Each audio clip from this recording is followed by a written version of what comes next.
Assalamu alaikum aziz radio tinglovchilar, efirde kuch bilimde eshittiruvi.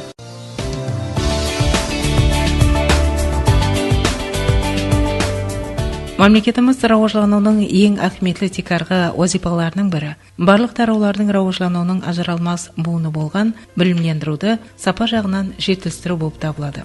Әлбетте, bilimlendiru тарауы rivojlanбай тұрып, har qanday jamiyatning, har qanday тараудың алға ilgariluwin көз алдымызға келтіру қиын. Сондықтан елімізде бұл тарауға айрықша бар қаратылмақта. Бұны Нөкіс мемлекеттік техника университеті арқылы көруімізге болады. 2024 жыл 24 январда Өзбекстан Республикасы президенті тарапынан Қарақалпақстан Республикасында инженерлік тарауында жоғары мамандықтағы кадрлар даярлау, білімлендіру, ілім хамде өндіріс арасында өзара интеграцияны жолға қою, оқыту ұсқылары менен түрлерін жетілдіру, білімлендіру процесіне инновациялық технологияларды енгізу арқылы білімлендірудің сапасын хамде іліми зерттеу жұмыстарының нәтижелігін арттыру басты мәселелердің бірі. Осы мақсатта Қарақалпақстан Республикасы Министрлер Кеңесі хамде жоғары білімлендіру, ілім һәм инновациялар министрлігінің Науай мемлекеттік кәншілік һәм технологиялар университеті жанындағы Нөкіс кәншілік институты һәм Ташкент информациялық технологиялар университеті Нөкіс филиалы негізінде Нөкіс мемлекеттік техника университетін шөлкемлестіру хақындағы ұсынысы мақұлданды. Һәм университетті шөлкемлестіру хақында 25 салы президент қарары қабыл етілді.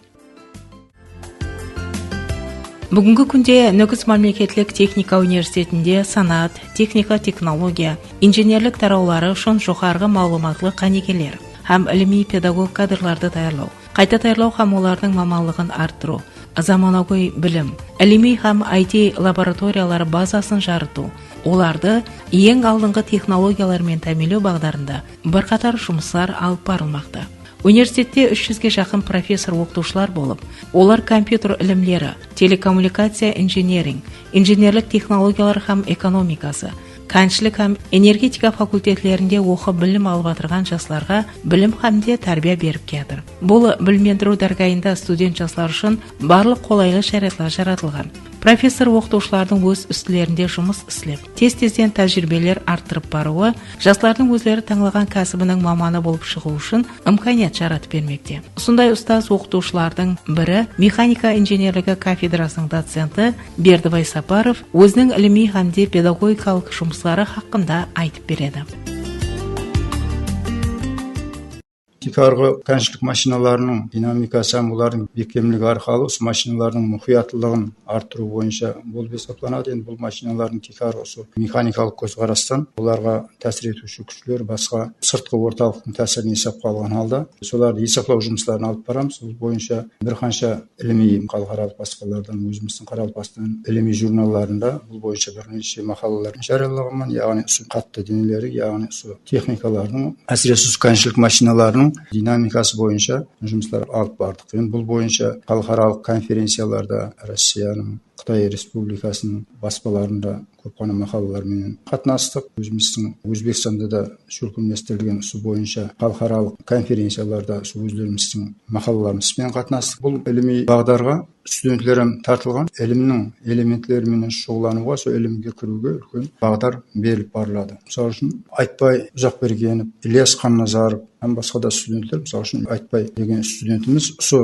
техникаларды басқарудағы автоматластыру бағдары бойынша істесе, Ильяс Қанназаров деген студентіміз соларды істеп тұрған деталларын майлау системасы бойынша іліми өздерінің баслangıç жұмыстарын алып барып жатырды. Бұл бойынша алдын келіп кеткен студенттеріміз бар. Ол студенттеріміз тараулар бойынша істеп, президент стипендиясы дәрежесіне дейін ерісті. Һәм сол тарау бойынша және өздерінің іліми жұмыстарын дауам етіп жатырды. Ілімдегі ерсілген жетістіктерді сол оқу процесін сіңдіру мақсатында да сол халықаралық семинарларда, халықаралық конференцияларда ерсілген жетістіктерді оқу процесіне ендіру бойынша да өздеріміздің мақалаларымызбен қатынастық. Мысалы үшін жоғары оқу орындарында сол ерсілген оқу процесіне енгізу бойынша һәм оларды оқыту методлары қолдану бойынша да мақалаларымызбен сол ілми конференцияларға қатынастық. Скопс журналдарында, Скопс конференцияларында әзірде вақытларында да мақалаларымызбен қатынасып тұрмыз. Халықаралық байланыстарды рауажландыру мақсатында сол тарау бойынша 23 жылы декабрь айында тәжірибе алмасу Арқа Кавказ Тау-Қан институтында бір апталық тәжірибе алмасуда болып қайттық. Ол жердегі студенттердің, ол жердегі сол профессор оқытушылармен бірге істесіп, білім білімлендіру тарауы бойынша бір қанша тәжірибелер алмастық қайды. Бұнан басқа да осы тараулар бойынша ilmiy жұмыстарымызды бірге істелесіп, қазіргі уақытларында енді біздерде кең машқала болған газ, су транспорты дейміз, қазіргі уақытлар трубопроводлар арқылы жеткізіліп беріліп жатыр. Осы трубопроводлардың сенімді істеуін, олардағы болатын әрқилы механикалық өзгерістер, желінулер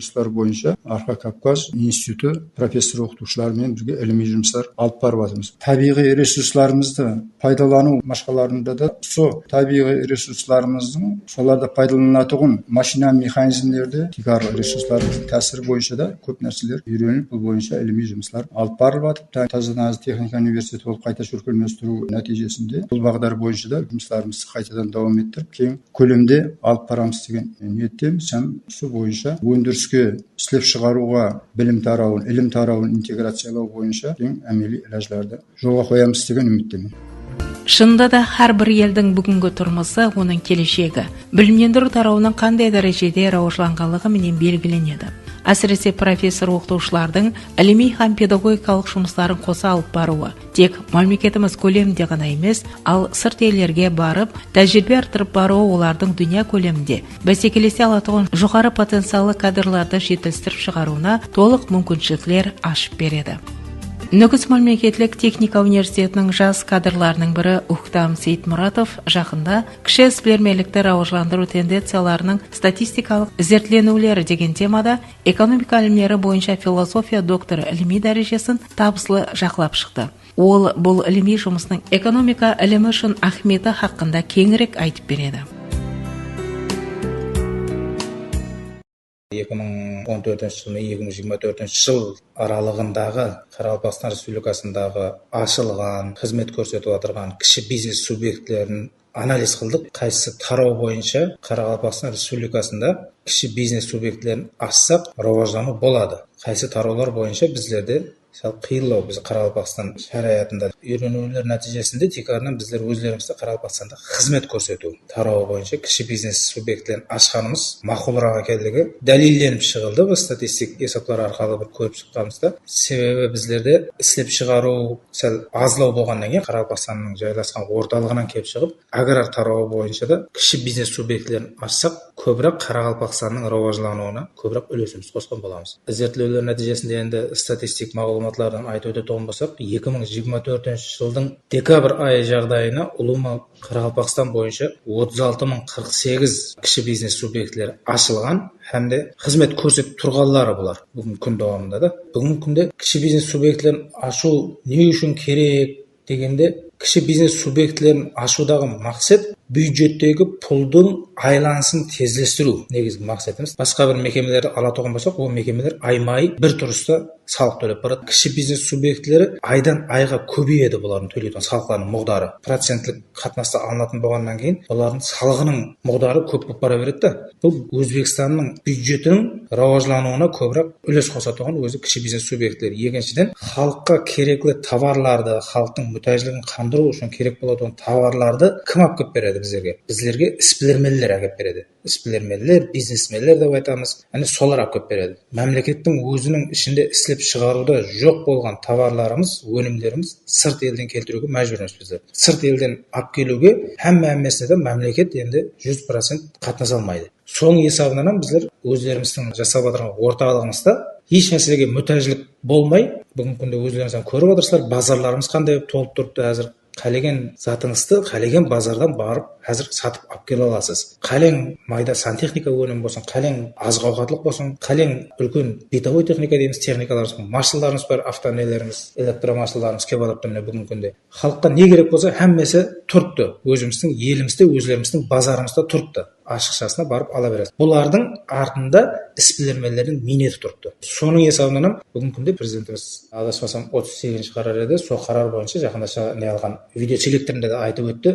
Іспілермелерге берілетін жеңілдіктер. Бұл жерде тикарынан не затқа жеңілдік берілді? Тикарынан іспілермелерге біздерге берілген сырттан импорт қылып алып келінуші товарлардың бажы пұлы, мемлекеттік төлем дейміз ғой, бажы пұлын қысқарту мәселесі көп шығылды. Айрым бір товарлардың бажы пұллары 1%, 2% дейін түсіп қалды. Олар алдын 8-9% өзінің құнынан кеп шыққан қалды. Соларды 1%, 2%-ке дейін түсіріп тасталады. Яғни соның өзі үлкен іскерлермелерге берілген імканат болды. Соның есебінен халықтың мұқтаждығын қандыру мәселесіндегі ең игілікті жұмыстардың біреуін сол кіші бизнес субъектілерін ашып отырған іскерлермелеріміз, бизнесмендеріміз істеп отыр деп. Жастарымыздың ілімге деген қызығушылығы оғы да күшлі. Себебі біздердің уақытымызда бұндай имканатлар жоқ еді. Интернет деген затлардың аз еді біздердің оқыған уақытымызда. Бүгінгі күндегі жастардың қолында hamma затқа жәрдем беріп тұрған мына интернет деген телефон, компьютер, hamma техникаларымыз рауажланды. Бүгінгі күнде глобальный недегі системада социалдық тармақтарымыз рауажланып кетті. Оқытып отырған студенттеріміз расын айту керек, біздердің айта жақ болып тұрған темамызды айтқаннан дәру ішінде не айтылатұғынын өзлері сол интернеттен қызығып, үйреніп, ашып, біздер менен бірдей сұрау жоқ қылып отырды. Бұрылары мұғалім лекция айтып отыратұғын болса, сабақтың ақырына дейін әзір лекция айтып отырмайсыз. Әзір студенттер менен сұрау жоқ болады. Себебі студенттердің қызығышы қатты күшлі.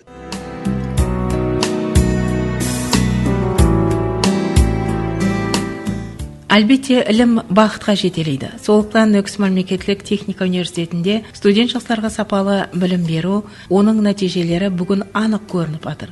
Атап айтқанда, биылғы оқу жылында университеттің компьютер инженеринг қанегелігі бойынша бірінші басқыш магистранты Бибназ Төремұратова Зүлфия атындағы мемлекеттік сыйлығының иесі болған болса, бірқатар студенттер мемлекеттік стипендия иелеріне айланды. Осындай табыстар хақында инженерлік технология экономика факультетінің жастар мәселесі бойынша деканның орынбасары Азамат Байниязов өз факультеті мысалында айтып береді.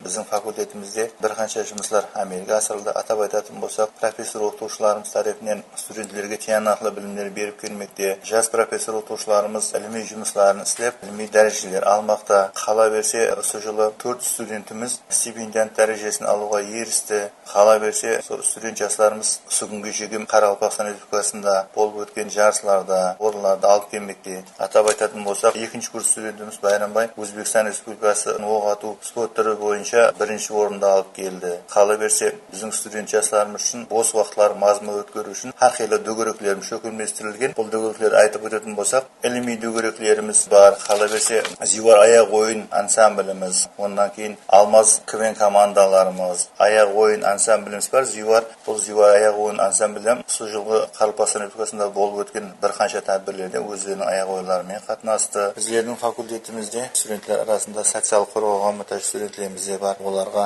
көрсетілген жәрдемдер хақында айтатын болсақ, 6 студентімізге кітаплар сатып алу үшін әрбіріне 1.875.000 сомнан пұлдар төлеп берілді. Қала берсе, 3 декабрь халықаралық майқұларды қорғау күні мөнәсәбетімен 10 студентімізге базалық есаплау мұғдарының бір стипендия мұғдарында қошемет пұлдары төлеп берілді. Студенттерімізді біздер факультет тарапынан бір қанша іләжлер өткеріліп келмекте. Сол іләжлерден айтып өтетін болсақ, мәселен, туризмді рауажландыру бойынша Тақтыкөпір районындағы Қаратерең этно марказға, қала берсе Мойнақ районындағы Кемелер қабірстаны, Мойнақ районындағы кітапханалар, Аралдағы бағым акцияларына белсене қатынастырдық. Қоршаған орталықты қорғау жасыл экономика жылында біздің студенттеріміз 2000-нан астам теректер екті. Қала берсе сол университетіміздің апталарын көкілімластыру бойынша бір қанша жұмыстарды әмелге асырды. Осы жылы болып өткен жасыл макан акцияларына белсене қатынасып келмекте. Қала берсе студент жастарымыз, профессор оқытушыларымыз құяш энергияларын пайдалану бойынша құяш панельдерін өздерімізден орнатқанбыз. Бұлардың ахметлері хақында студент жастарымызға кеңінен түсінік беріп келмектеміз. Әлбетте, білімдендіру тарауындағы бұндай алға ілгерілеулер, реформалар ең бірінші нәубетте. Жастардың сапалы білім алуы, өздері таңлаған кәсібінің маманы болып жетілісі үшін қаратылған. Бұндай игіліклі жұмысларды Нүкіс мемлекеттік техника университеті профессор оқытушыларына аумет әмде табыстар тілеп қаламыз. Осының менен күш білімде естіруінің нәубеттегі санын жұмақлаймыз. Сау, саламат болың.